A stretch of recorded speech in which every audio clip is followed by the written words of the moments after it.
갈라디아서를 강의하면서 저는 다시 한번 십자가 복음의 절대성과 완전성을 확인하며 가슴이 뜨거웠습니다. 그러나 저의 전달 능력이 부족하여 여러분들에게 큰 은혜를 주지 못한 것 같아 마음이 많이 답답했습니다.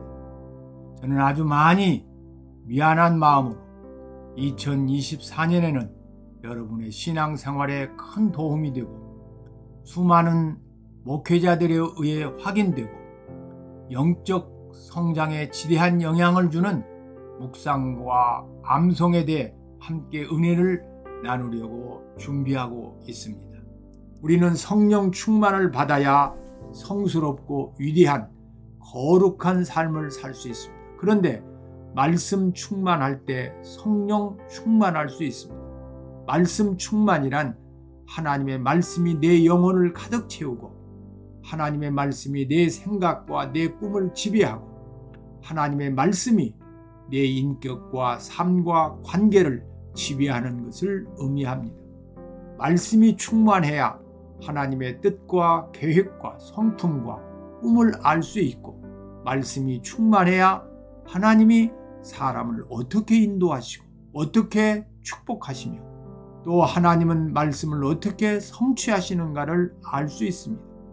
말씀이 충만하지 않고는 봉사가 문고리 잡는 격으로 하나님의 뜻과 인도하심을 불완전한 상태로 막연하게 알고 반신반의하면서 그냥 맹목적인 상태로 신앙생활을 하게 됩니다. 그런데 성령 충만하면 하나님의 말씀을 하나님의 말씀으로 믿을 수 있고 깨달을 수 있으며 하나님의 말씀대로 살아갈 수 있으며 인도를 받고 능력을 행할 수 있습니다.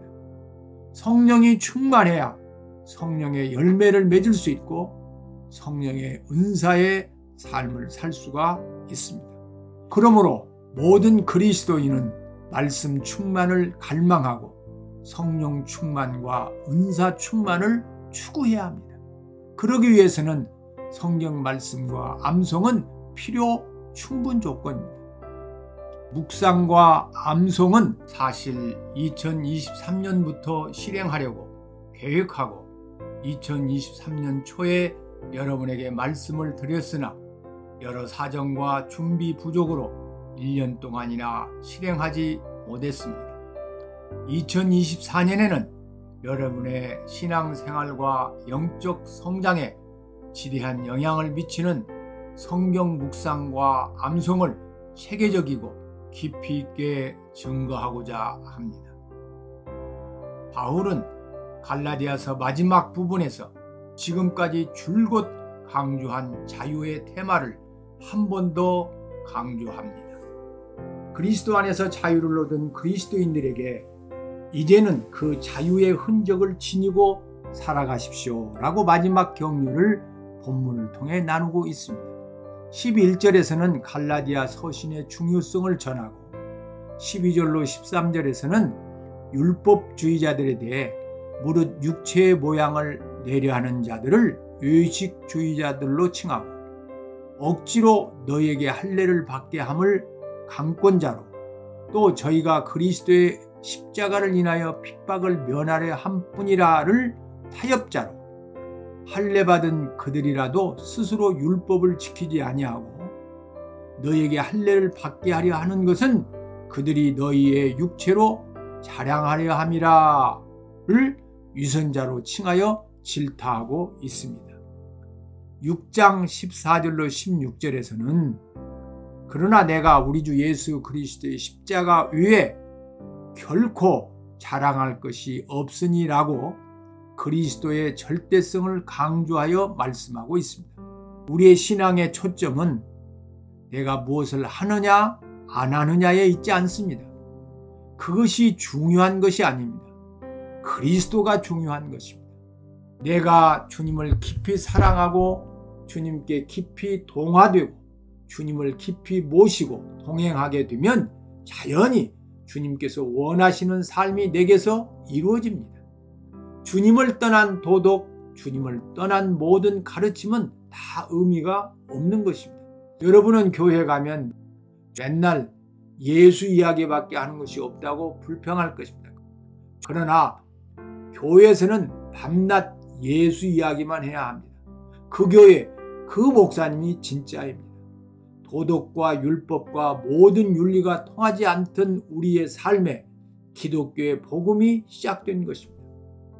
영광의 비밀은 그리스도입니다. 우리의 복된 소망은 그리스도입니다. 기독교는 이 그리스도를 자랑하고 그리스도 위에 설 때 참으로 그리스도 교입니다. 그래서 바울은 그러나 내게는 우리 주 예수 그리스도의 십자가 위에 결코 자랑할 것이 없다며 내 육신 가운데서 내 이력서 가운데서 나는 아무것도 자랑할 것이 없습니다. 나에게 죄 사함을 가져다 준 나에게 영원한 삶의 감격을 가져다 준 나에게 삶의 구체적 변화를 가져다 준 그리스도가 아니라면 십자가의 사건이 아니라면 아무 의미가 없습니다라고 예수님의 십자가를 말하고 있습니다. 십자가 없는 기독교는 기독교가 아니기 때문입니다. 십자가 없이는 죄사함이 없기 때문입니다. 십자가 없이는 하나님 앞에 의롭다함을 얻을 수 없기 때문입니다. 14절에 그리스도로 말미암아 세상이 나를 대하여 십자가에 못 박히고 내가 또한 세상에 대하여 그러하니라의 의미는 나는 이 세상의 잘못된 시스템, 잘못된 철학, 잘못된 흐름을 향해서 진리를 선언하고 나를 구원하신 그리스도만을 바라보고 산다는 말입니다. 이런 변화는 단순한 도덕 때문에 일어난 것이 아니라 십자가 때문에 온 것입니다. 그리스도인의 도덕적 변화는, 그리스도인의 인격적 변화는 의지적 결심과 도덕적인 추구에서 온 것이 아니라 십자가 앞에 부딪혀 그 앞에서 내 자아가 산산조각이 나고 그리스도를 통해서 새로운 피조물이 된 거듭남, 즉 중생을 통해서 일어난 것입니다. 15절에 할례나 무할례가 아무것도 아니로되 오직 새로 지으심을 받는 것만이 중요하니라고 했습니다. 할례를 받아야 되느냐, 안 받아야 되느냐, 안식일을 지켜야 되는가, 안 지켜도 되는가, 주일을 성수해야 하는가, 안 해도 괜찮은가 등의 질문은 문제가 아닙니다. 그것은 낮은 차원의 질문들입니다. 예수님의 십자가 은혜를 알고 주님을 사랑하면 주님이 부활하신 그날에 주님을 경배하고 그 주님과 함께 성도들이 모여서 교제하는 모임에 어떻게 빠지겠습니까? 6장 17절에 이후로는 누구든지 나를 괴롭게 하지 말라. 내가 내 몸에 예수의 흔적을 지니고 있노라며 바울은 자기 자신의 이야기를 함으로써 갈라디아서를 끝맺습니다. 율법적인 질문을 가져와서 나를 괴롭게 하지 마십시오. 내가 지니기를 원하는 것은 예수의 흔적입니다. 나를 자유케 하신 그분, 그리고 나에게 놀라운 생명을 가져다 주신 그분, 그 그리스도의 흔적만을 나는 갖기를 원합니다. 그 당시 로마 사람 중에도 요즘처럼 몸에 문신을 새기는 사람이 있었던 모양입니다. 바울은 오직 예수 그리스도의 흔적만을 갖기를 원한다고 했습니다. 내 육체에, 내 영 속에, 내 삶 속에, 내 심장 속에서 예수가 나타나기를 원한다는 것입니다. 내 언어 속에 예수님이 영광스럽게 나타나기를 원합니다. 내 피 속에 예수님의 숨결이 품어나길 원합니다. 내 심장 속에 예수님의 고동이 맥박치기를 원합니다. 내 눈동자 속에 예수님의 사랑과 연민이 넘치기를 원합니다. 나는 주님의 흔적을 갖기 원합니다. 이것이 바울의 간증입니다.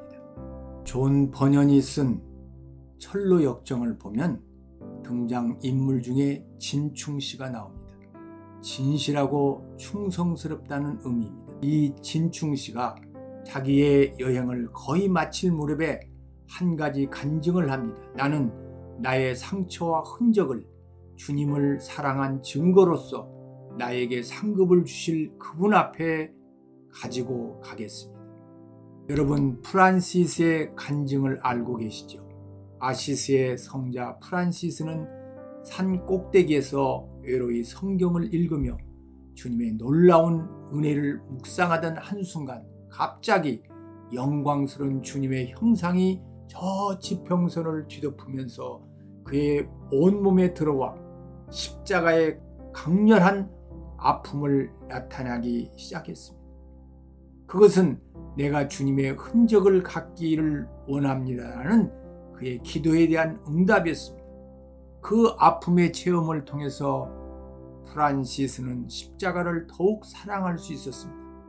그리고 그를 위해 고통을 당하신 주님의 놀라우신 사랑의 깊이와 높이와 길이와 넓이를 알았습니다. 십자가의 흔적을 내 가슴에, 내 삶에 새길 때 하나님의 십자가 사랑, 예수님의 십자가 은혜, 성령님의 십자가의 능력이 깨달아지고 믿어져 내 영혼을, 내 삶을 성스럽고 위대한 거룩한 삶으로 만들며 오직 십자가 복음으로 살게 할 것입니다. 18절에 형제들아 우리 주 예수 그리스도의 은혜가 너희 심령에 있을지어다. 아멘. 저도 이 권면으로 갈라디아서 강해를 마치고자 합니다. 메리 크리스마스.